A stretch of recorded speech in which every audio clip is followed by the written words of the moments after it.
that in many times when people review other cultures, they sometimes come from the perspective of, I've taught them so much.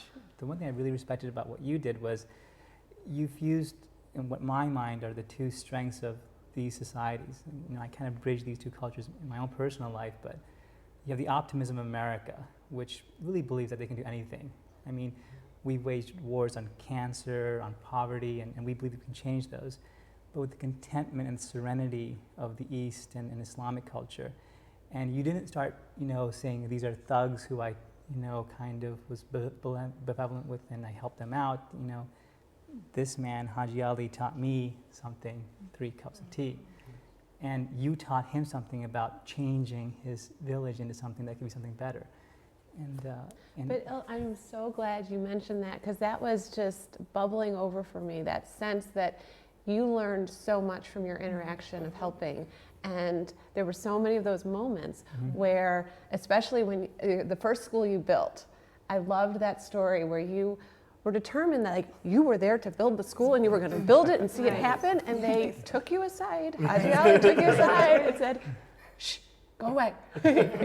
We're going to do this, and we're going to do it. And then was it Tahira who said, no, you need to give me the money now.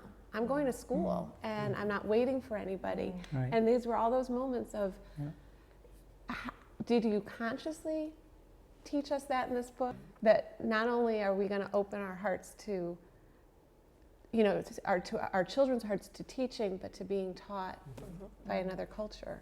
Well, you also had a good point. The first school, it took 3 years to build the school. And basically, I was doing something that we call in America micromanagement. I made plumb line receipts and records, and I was determined I'm going to get the school built, and I'm not going to lose 1 rupee.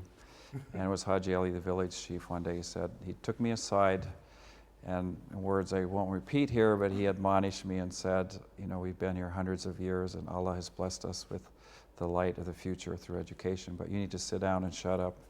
And he took everything, my plumb line receipts and records, he locked them up. He came back and he said, everything will be just fine. And I was mortified.